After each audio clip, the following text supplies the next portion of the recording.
How old were you when you actually left Jamaica? You were in Jamaica up until what time?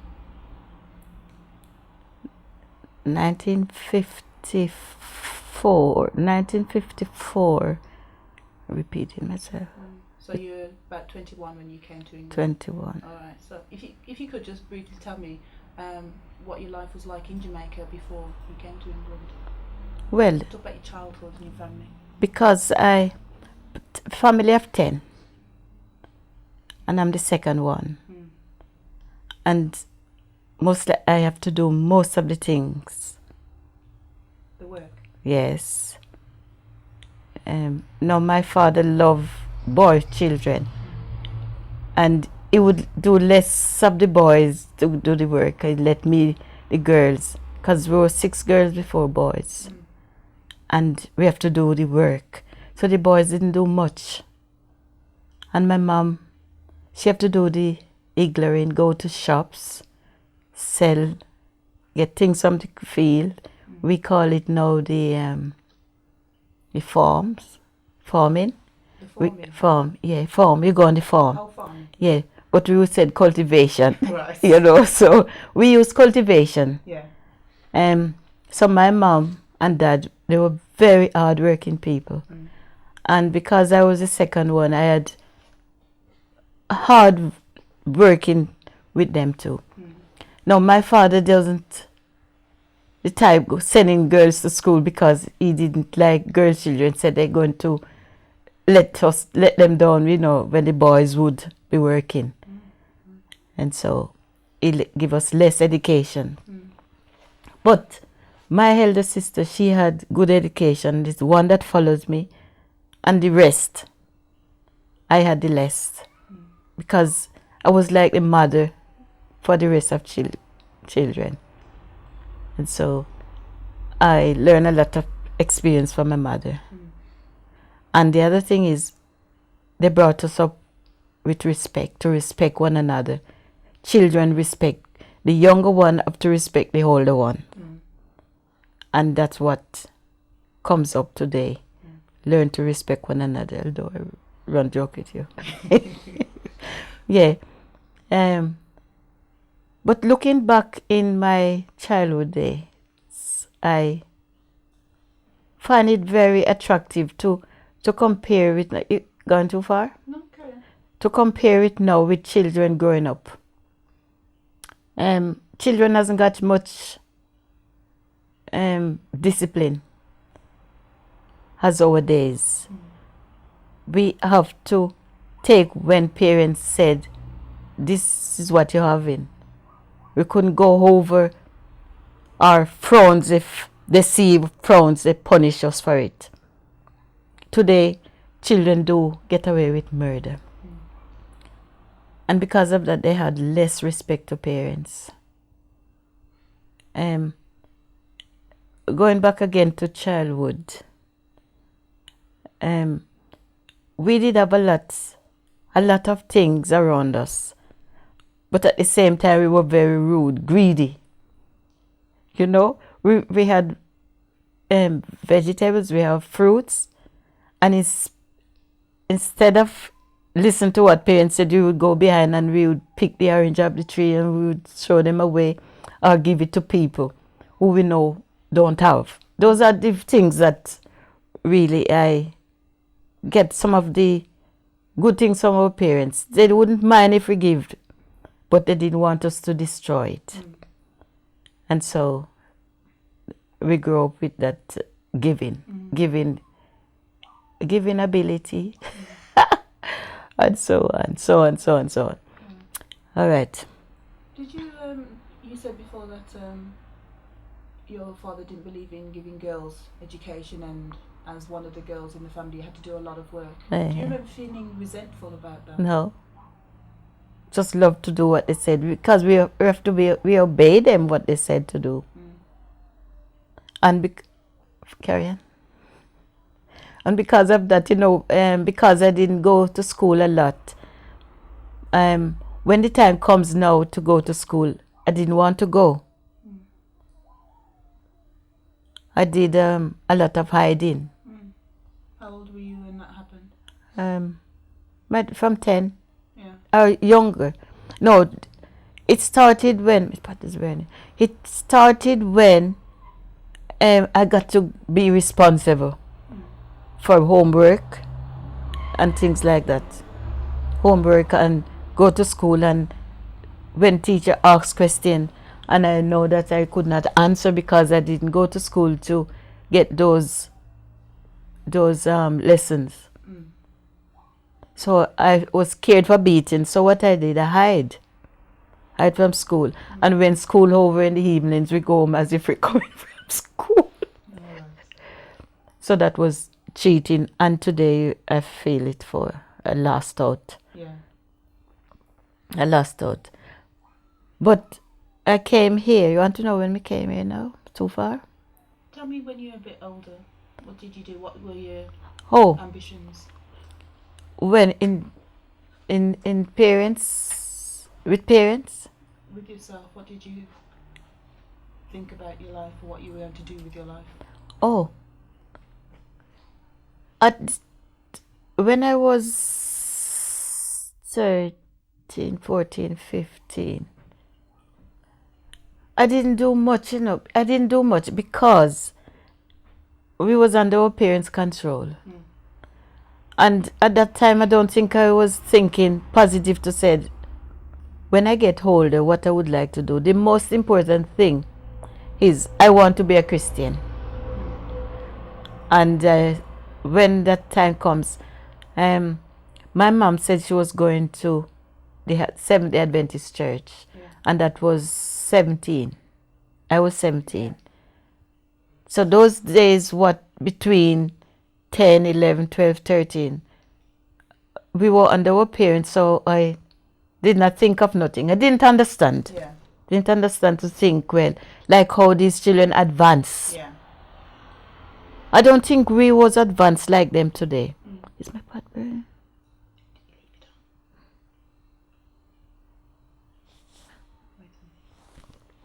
Keep talking. I don't think we advance as these children today. But nevertheless, we was not the worst of any children.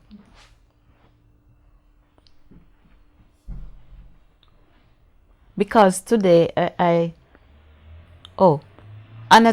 when I was 19, I had my first child. You want to hear that? Yeah, tell me about when you had your first child. Oh, when I start, we go to school together, and this young man, he want to friend me. And because I know my parents used to say to us, if there is a boy, bring him home. And I was scared, yes, to take him because I know they might said, get education. My mother would say, get education first. Well, my dad wasn't too keen. Yeah. But it's 17 we left school. 17, yeah. Well, when I left school and knowing this job, and I did love him, really love him, and he wanted to friend me, and I remember what my mom said, and my dad, if there is anybody, let them come. And I brave, and I said, all right, I'm gonna dodge around the bush with him first. Dodge around the bush. I'm gonna dodge around with him first. What does that mean? Don't go first to them. All right. Let's find out if I love him enough. Okay. And the love was growing deeper. And I said, all right, if you want us to be friendly, you have to go and talk to my mother and my dad. And he said, what foolishness is this? I remember these things, and he didn't went straight away. When he did go, is when I was pregnant. And he was shy to go as well, and he wrote a letter and give it to me to give. And I said, I'm not asking for myself. You have to go with it. And anyway, he did went, and he didn't bother with the letter. He went and say he's sorry for what he's done, and anything he will stand by me. And I felt good. Yeah. And it goes on from there, and he came to England at 1953. And when he came over here, he sent for me. And my dad said he didn't want me to come because if I go, he won't have no one to work with for him, you know, because my dad, he depended on me to do everything for him, you know. He would even let me do his banking, save his money for him. And so, but he kept on sending letter that I should come. And one of the time he said, if I don't come, he's going to have somebody else, you know. And then when I came here, I came here 54, the 7th of September. And when I came here, he had a white girl. And, you know, he was so barefaced. He carried her and sat on the bed where I was sitting. You know, and... Were you together at that time then? Yeah. Yeah, oh yeah. And it was going on until one day I said, what is she to you? Why she keep coming? You tell me, Father? Why she keep coming? And it starts an argument now. You know, and I said, after all, she can't walk properly because she walk on, she had them, you know, when they have polo, what they walk with these artificial foot like. And I begins now to get vexed, if you call it jealous, because she was spending too much time with him and little time with me. So I said, if she don't stop coming, something going to happen. And that will start on every... Well, she did stop. Because I told him if he don't stop her, we're not going to live together like this. That is from Jamaica to England now. What else do you want from Jamaica? So your reasons for coming over to England were because of your boyfriend at the time? Yeah. How did you feel about coming to England? Well, at that time I felt good because I know I'm coming to join with him. Because I didn't want him to leave, you know, when he was coming. I cried and my dad said, crying like his wife and husband.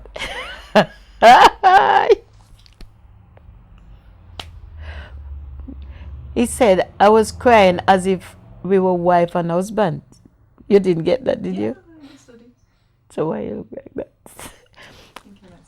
And anyway, that was 54, the beginning of 1954. And then we decided to come, and my dad gave me some money to come as well, and it's not to him alone, sent for me. And it goes on.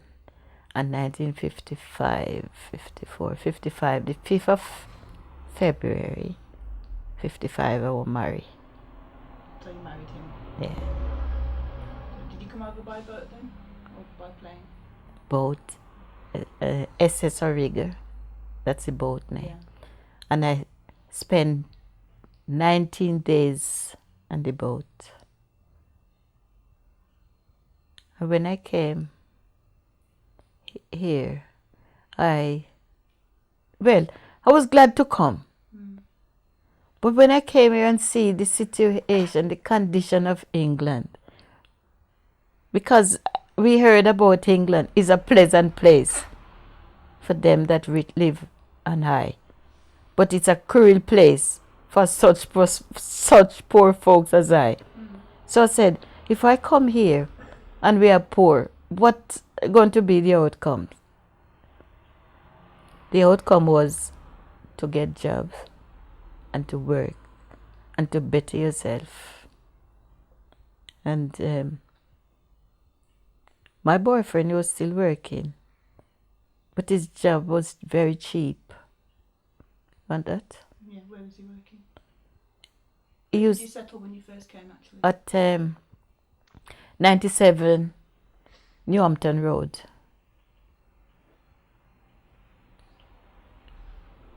Newhampton Road. He worked at work in a factory somewhere. Don't remember where. I don't remember where he was working, but I know he works in the factory. From when he came here until I came, and afterward he left that job and he worked on the buses as conductor,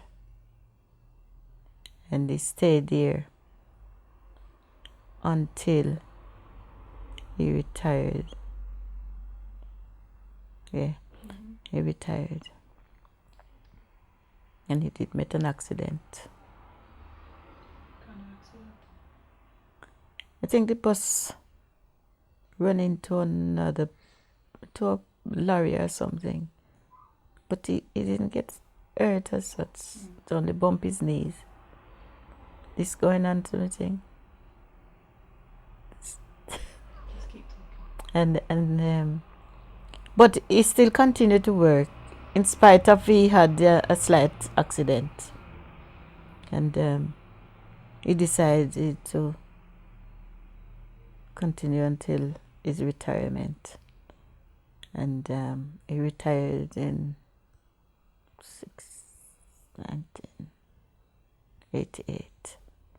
I think, yeah, that's 1988. He retired from the bus.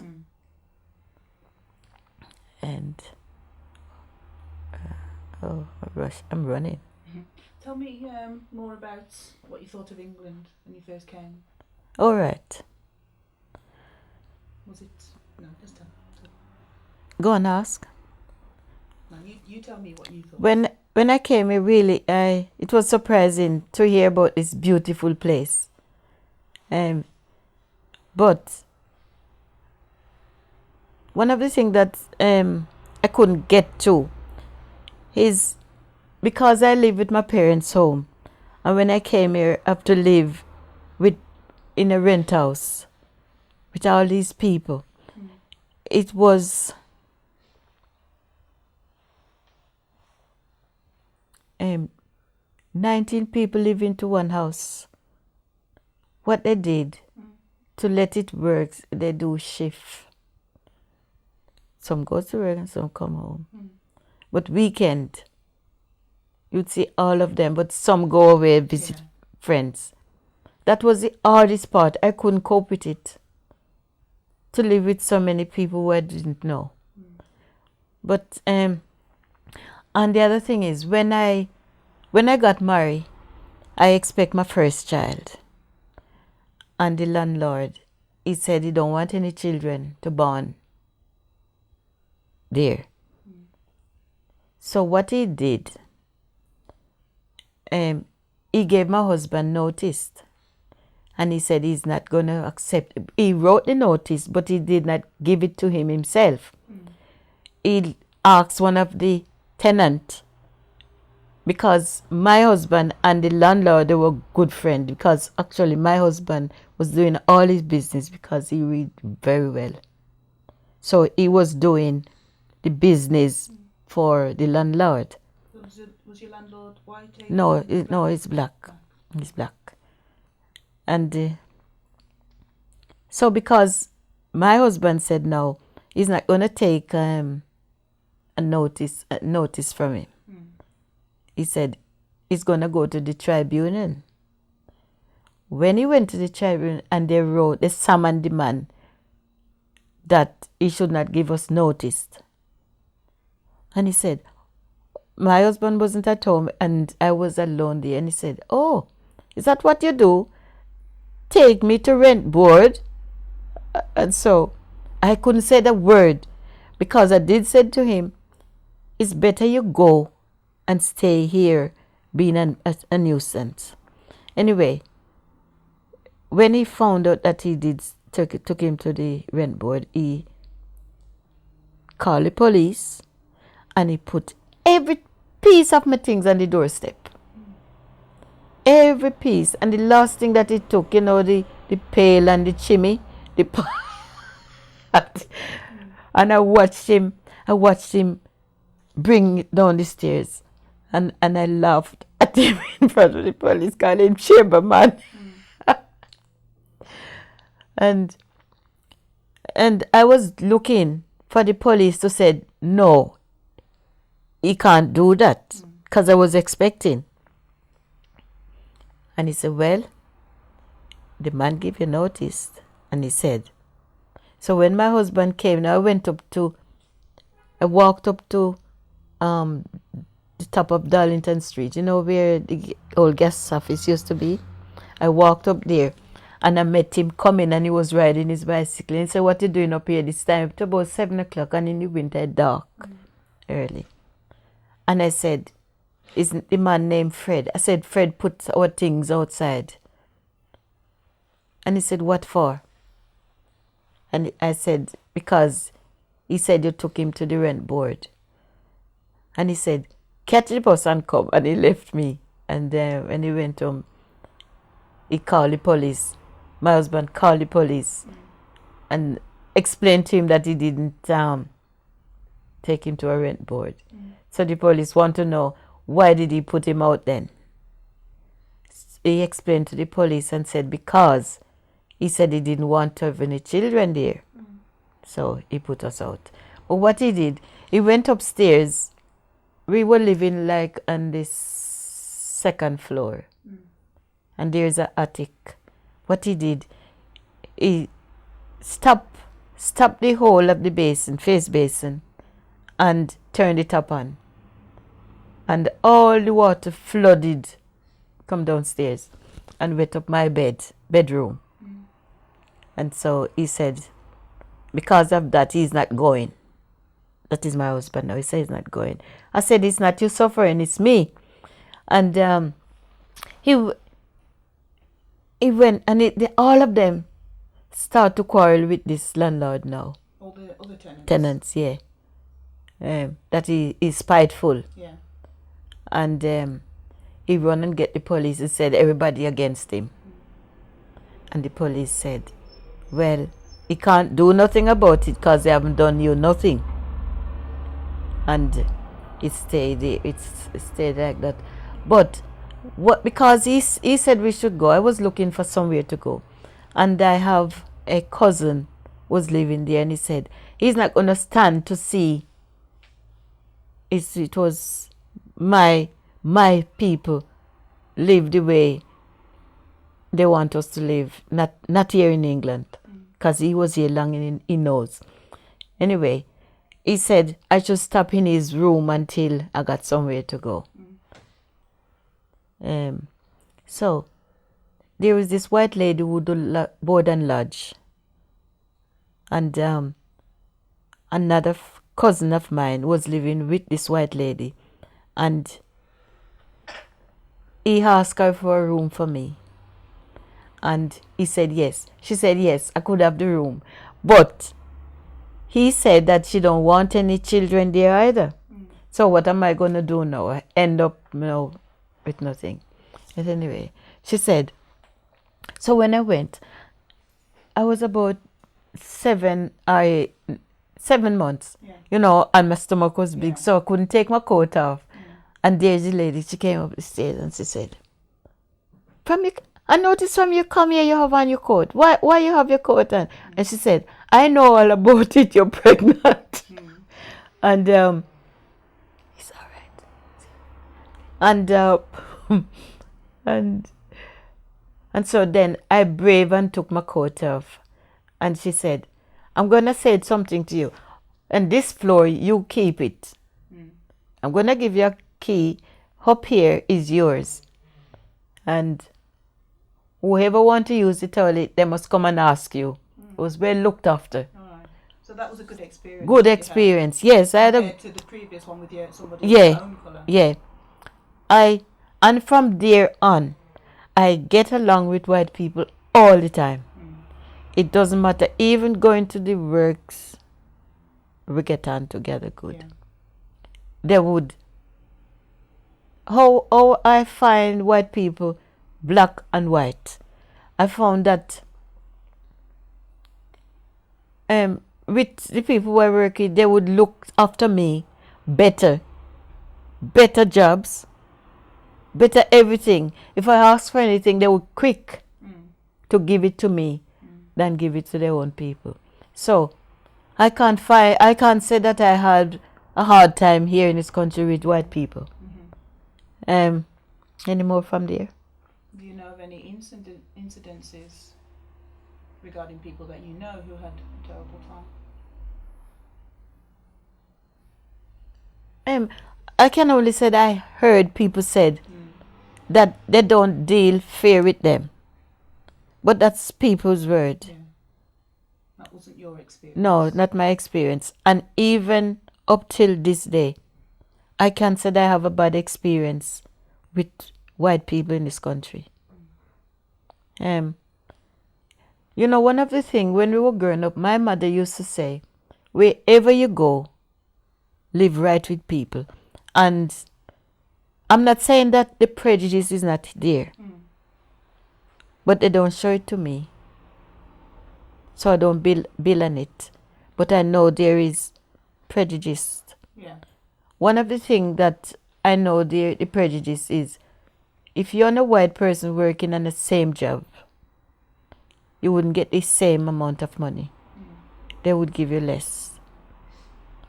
And one day, we were working on this job and somebody said what they got. No, I'm not interested to know what the other person got. But I said, she don't work as hard as me. How is it she get more? And I sneak in the office and I ask, what's going on? Sometimes it's good to open your mouth. And they said, because they are doing higher rates. So I said, how is it they're getting higher rates than me and we're doing the same thing? Because I wasn't trained to do machine work. And afterward, it turns around that whatever job they gave me, they would say to me, don't let nobody see your pay slip. So, at that point, it pays for me. So I can't say, that I had a bad time with white people. In fact, I think they treat me very good. They treat me like king in this country. So I was pleased. And I said it to my children, the first one that came to this country, Colin, and he came here when he was 10. You want that far? He came here when he was 10. And he said he wanted to be a doctor. And when he went to school, and they said he didn't do 11 plus, so he couldn't sit for doctor. So they take it out of his mind. They took it out of his mind, and he go on to the senior school. And when he went to school, he came one evening and he said, Mommy, I don't think they like me at school. I don't think they like black people. I said, why? Talked to him very nice and calm. I said, why, son? What have they done to you? And he said they would hide things from him. And he used the word prejudiced. So I said, what do you mean by prejudice? He couldn't explain himself. And the reason why he used that word is because he heard people using this word prejudice all the time. And they were thinking about how they treat black people in slavery. So our young children today, they build that prejudice up. I'm not saying it's not here. Anyway, I said to him, no, you are going to school to learn your lesson. The teachers already have theirs forget about the prejudice and put education into your head. And luckily, thank the Lord, he did hear what I said.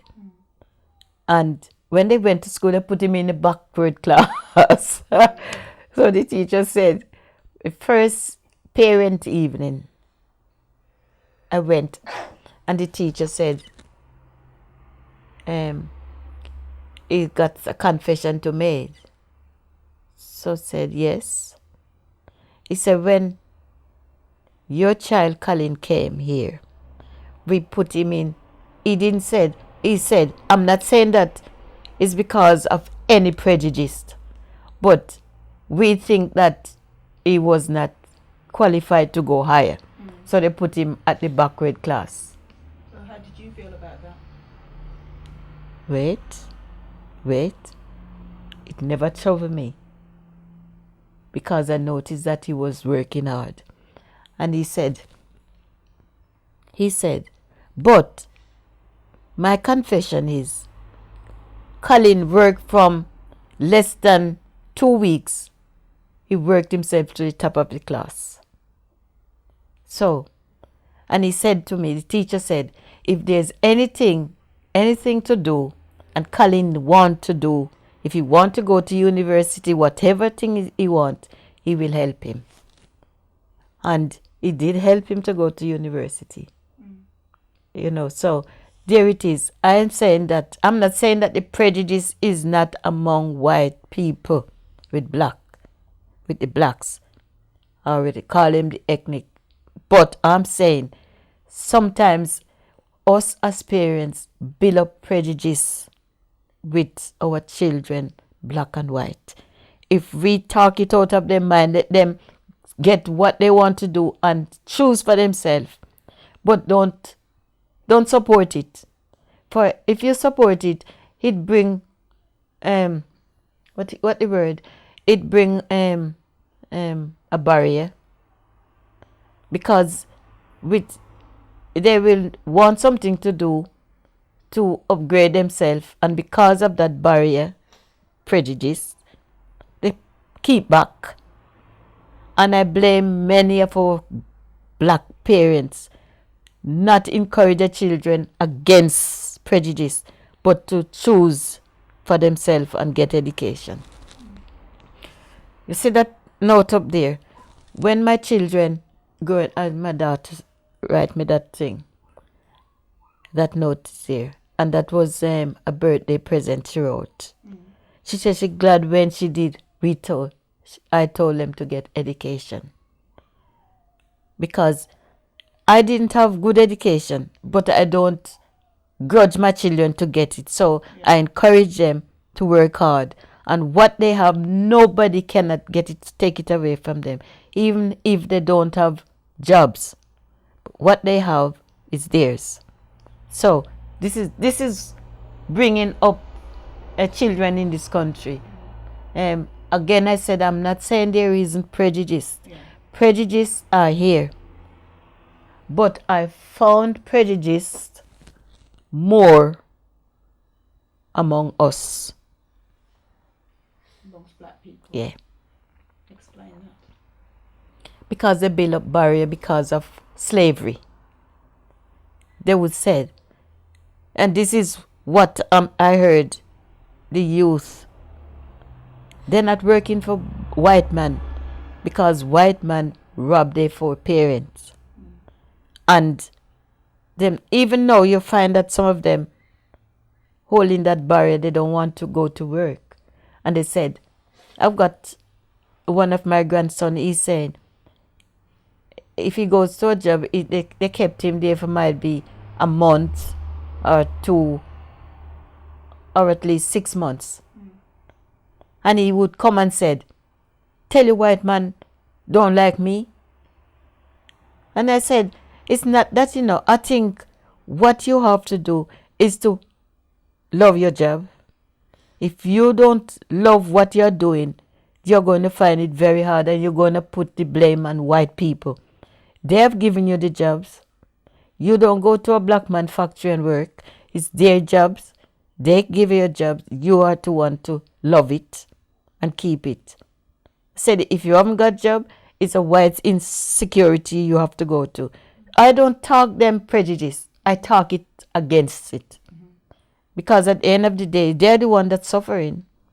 Because they build up that pressure in their back of the mind about white and black. And I don't believe in it. Because I know that God made us all. And because we have that barrier, we find it harder and harder each time. So are you saying that it's your religious beliefs that cause you to think that way? No. Before I accept the Lord, I drive it out of Colin's head. Because I know what it is. If you're going to start build up these barriers with your children, what chance have they got? It helps them to be lazy. And it makes them become less independent because they don't think of themselves. And they just live anyhow. And I didn't want to know none of my children have to walk on the street, turn good for nothing. So I encourage them. Yeah. And I must say, thank the Lord that before I become a Christian, I got the training from my parents. And I said, thank the Lord, I've got 5 of them born, 4 born in this country and 1 came from Jamaica. And thank the Lord, I have no worldly problems with them. They're not accepting the Lord, but I can't do nothing about that. What I said, they have no problem with police up and down in bad companies. Because today I know that plenty parents would like to know their children do better. But them have a bad start. Our duty is to start our children. Let them be discipline them. When they come to you with things, I'm not saying you're going to take away their rights. And when you know the thing is wrong. So said, to crush it down and said, no, it's not there. It is there. I said, yes, prejudice are here, but if you don't build it up as a barrier, you won't find it to be one. Right, so talking about religion, going on to religion, how would you compare your religious experience in Jamaica to your religious experience in this country? Jamaica is, well, it's freedom here. I don't know. I think in Jamaica we find Christianity to be more serious. People take Christianity more serious in Jamaica. Here it's any and anyhow. As if the Lord does not interested of how we serve him. Here it's anyhow. Can you give some examples of what you mean? Don't take religion serious as we should. Like how we go to church. No. It is not the clothes that you wear make you be a Christian. Or the person is your character. And you get your good character by studying the Word of God. And when you study the Word of God, you grow better. You becomes intelligent. You becomes everything that is good. Yeah. But here in this country, you don't find that people. When again I said, take it serious, because if you're not studying, you won't know the value of being a good Christian. In Jamaica, you have to. Or even if you don't study the Word, you depend on those who do it. Because as I was in my teens, I never studied the Word, so I didn't know much. I came here early. But when I accept at 40, because I backslide, I use the backslide. And I wasn't going to church when I came here. because I know if I was a Christian before I got married, I could not have intercourse with my boyfriend, and I couldn't go places where I used to go. So in the West Indies, you'll find that people are more committed. They serve God from not out of fear, but they show more respect to God. And in this country, they don't read the Bible because people going to church, they don't carry a Bible. But you would find the West Indians, they are more committed. And at 40, I remember when I was 40, and that was the time I had a divorce. And I said, a year after divorce, I said, I'm going to go to church. I'm not going to stay and let the devil have anything over me. So I go to church and I accept the Lord again. And it was a wonderful experience. Very nice experience. So which church was it that you got baptized in, joined again? Seventh-day Adventist. Same as your mum? Yeah. Okay. Yeah. Because I said I did baptize in Jamaica at 19. So I came here because I came to this boyfriend. Yeah. Didn't keep it up. And I realized that I've done something wrong. Before married, having intercourse.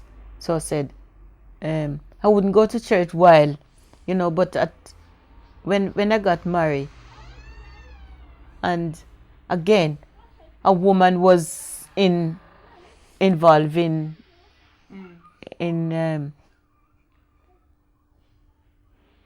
my married life. So I said, it caused friction. Yeah.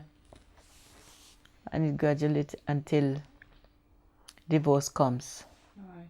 So when you joined the church at 40, you joined the Seventh-day Adventist Church. Yeah. Which one did you go to? Oxford Street. We started at Oxford Street. Right. What year was this then? 77. 77. Yes. I was baptized the 6th of November, 1977. I remember that fully well. Was this a mixed membership, or was it mostly black, or was it mostly white? No, just black. Just black. I had one young person baptized it was 12 of us baptized. And I had one young person, Halton, who baptized with us. And we had 2 died out of the lot. Now the rest are still together, still with the Lord. Thank God. So are you pretty active in your church? Very much so.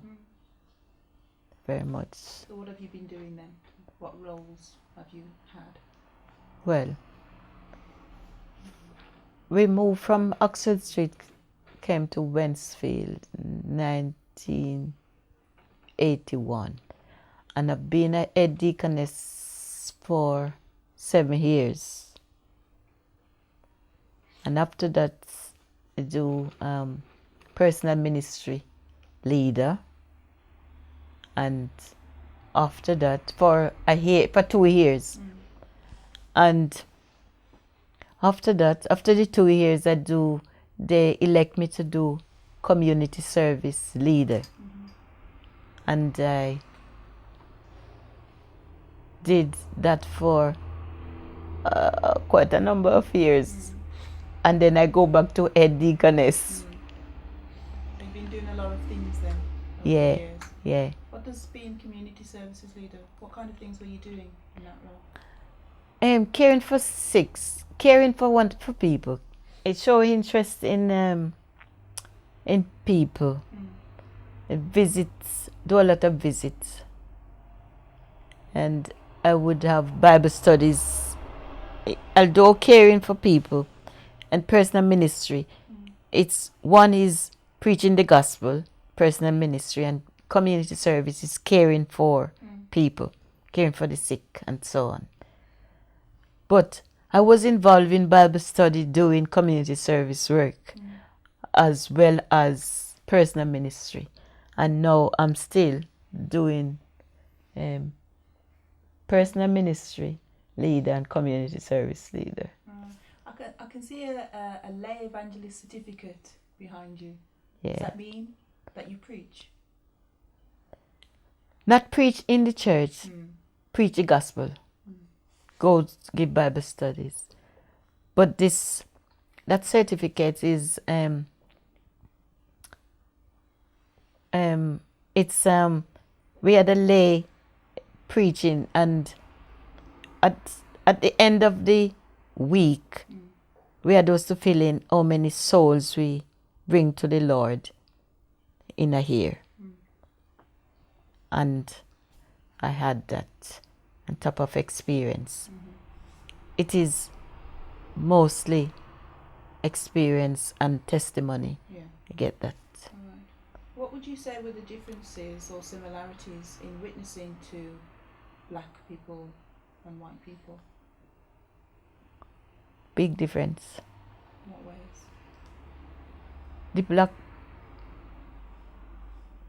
The black people will see the need of Jesus, and they will accept Jesus.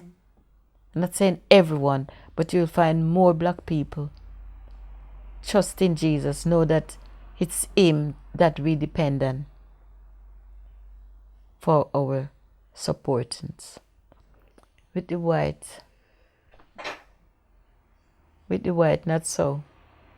You find less white people, especially here in the West Midlands. You don't find a lot of white people accepting outwardly.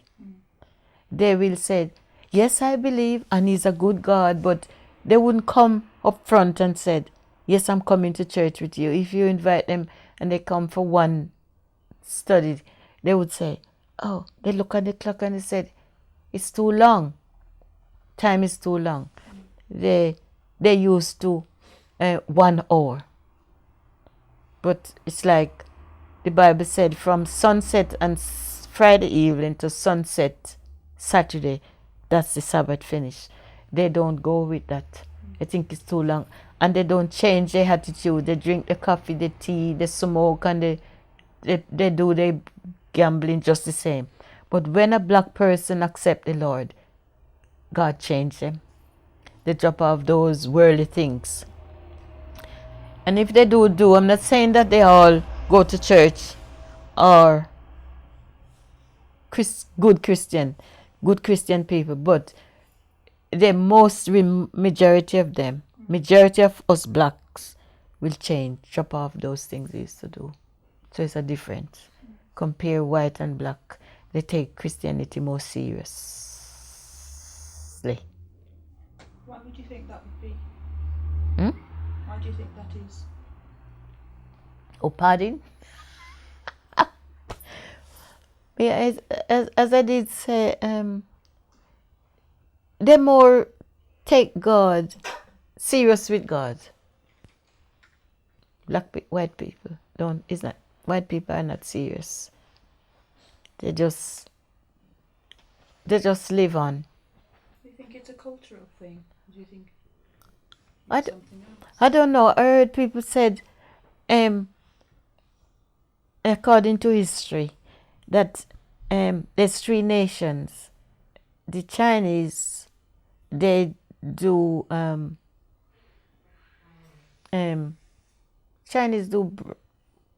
what the Chinese do? Something gold. The English do brass, and the black religion. Don't know if you ever heard about that. No. So really, I never read about it, but I've got a brother in London and he studied history and he comes up with these things. So he used to say, it's no wonder the white people are not in for Christ, because they depend on the physical thing, the material things, brass. They do machine work and they refine brass. I I don't know if you know what it means, brass. They like you see the iron, they would refine it and get, that's how they make the money, called the swaff. Like these things, they go through metal, through fire to refine them. Yeah. And that's what they build. Now the Chinese they do like cars and they do gold things. But the Jamaicans, the West Indians, they believe in God, in the word. They feed on the word. For that's where they get their strength. Okay. All right. Thinking about your experience with white people in England since you came here, you said that you yourself haven't had any problems as such. How do you think race relations in general could be improved between black and white people? Thinking about it in Wolverhampton, what do you think would improve race relations? Well, the person who could answer that clearly is the person who up against race relation. I can't say much about that because I don't come in contact with it. I'm not saying that there's racist, not racist, but I can't explain it. Because as far as what I see, people came in this country and they got jobs. It's not like America, they shoot you down on the street. It's freedom here. So really, I would say it's king life here in England. So I can't tell you about what would improve the improvement. I can't tell you. Because I think you would get a better answer from somebody who involved in race relation. They could tell you more about that. As I said, I don't come up with it, so I can't explain. So you wouldn't have any personal opinions about it? Is that what you're The saying? only personal opinion is people to live together. Live together, because God put us here to live together as one people. The reason why it's not happening the way we expect it to is because people don't recognize God as creator. And so we want to do our own things. That side is doing their own thing. This side is doing their own thing. Again, I said, I'm not saying that these things are not among us. But for myself, even if it's there, I live with my neighbors good. You have to meet people. When I came to live here, and the first thing I do, make acquaintance with them. I say hello, put my head over the fence and I say hello. And ever since, I'm not saying that they are all hoping. Yeah. Because I notice that they're prejudiced. Not prejudiced, shy. That they are shy. They will be going down the street and they see you, they would draw their head like that. I wouldn't say it's prejudice. He's shy. And so when I see them, I don't pass them. I say, hello, how are you today? And in that way, we make friends with people. So But that's a good idea. yeah. Be sociable. Yeah. But if we have this chip on our shoulder, we carry it there and it make it worse. Sociable life. Right. Okay, so you've been in Wolverhampton since you came to England? Yes. It's a long time. Very long time. What changes For- have you seen? Plenty. Woo, a lot. What are you finish? We're wrapping up now. Changes. When I came here, rain is falling. There was Wolverhampton was in bush. Bush. Yeah.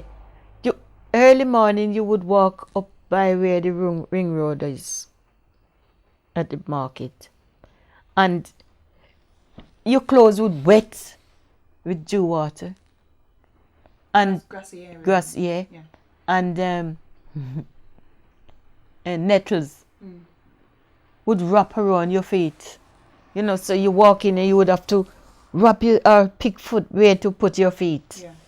So England advanced, Wolverhampton advanced a whole lot. Roads, houses, and I tell you, one of the nation that helped to bring England, Wolverhampton, is the Asian community. What I noticed that they would fix up the whole houses and make the place become respectable. Because in the 70s, 80s, even the 90s, early 90s, there's some place board up houses. Well, Indian buy them out. I don't know if they buy them, but they fix them up and they rent them and they make the place look up. So it's a big difference from the 50s to now. In the 50s, you could ride on the bus for 3 pence. We call it kwati. Kwati. 3 pence. No, we call it 3 pence modern. We call it, and we would call we buy a loaf of bread for a penny. A large loaf of bread for a penny. And milk, those things were cheap. Sugar were cheap when we washing everything up. And now bus fare is from 2 stage, actually a pound, £1 kind, 90 pence. So it's a lot of improvement. It's either for the worse or for good. And the Asian community have done a lot. I've done a whole lot. And another thing I must say before I round up when we're washing outside, with the Asian community, they open shops. They make certain times. I always said, you know, if you're hungry, they would there for you. Because say shop close, English people close the shop early. Well, the Asian, they would have it open up to 9 o'clock. Things what you couldn't get from the white shop on a Sunday, you would get it from them. So they do a lot for this country, especially here in Wolverhampton.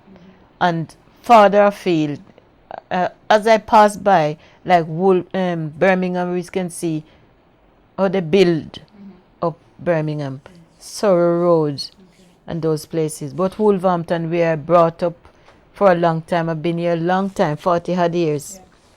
You can see the improvement. Okay. And I think I have this as a final question for you personally. What do you think you contributed to Wolverhampton, to the Wolverhampton community? Keep it tidy. Keep it tidy. Keep it tidy. Keep it tidy. I like cleanliness. And if there's, well, in the community, you know, with church, I try to reach the people. Tell them about the love of God and the second coming of Christ. So that's my contribution to the people here in Wolverhampton. Okay.